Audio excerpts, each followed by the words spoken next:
All for safety, even as you engaged with the Tourism Association chairperson in Nakuru. Many thanks, John Letting.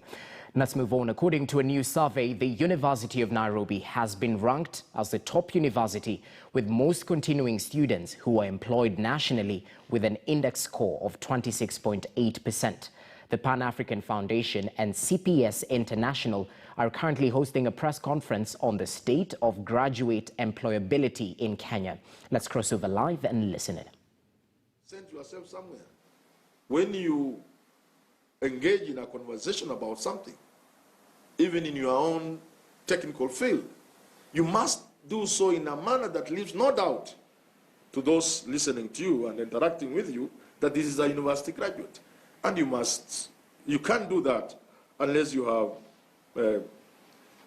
the analytical and problem-solving skills, critical thinking skills. You know that must be evident. Many universities don't seem to do that, and that's why you can see students think it's important only at the rate of 43%.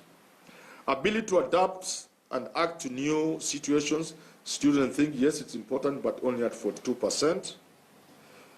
Right work-life attitude, you now, members of the press, have realized that these are some of the skills that people in the labor market, all the players in the labor market must identify with.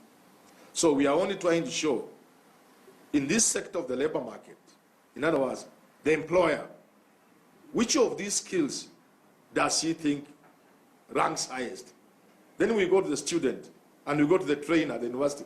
You can see some little variance. Some of the skills employers think are very, very important are not ranked very highly by students. And I think these are some of the... You see, I do not buy into the idea that we must train people to go and work in industry directly. But we must also make sure at the universities that our students are aware of what is important. So that some of the skills that are required by your employer, by your future employer, you may not quite get them at the university. What's wrong with you registering for a course in town to up your skills in a certain area? Because you have identified, you know that this skill is important, but it's not part of my curriculum at the university. So you move out into town, look for a small college, get them to give you those skills and a certificate, and so on and so forth. And then there were cross-cutting issues on graduate employability, and this you can already imagine what they can be. We looked at various variables, putting all those three players together. What do you think employers think when they say you are not having the skills they need? They are looking at the cost on their part for job training.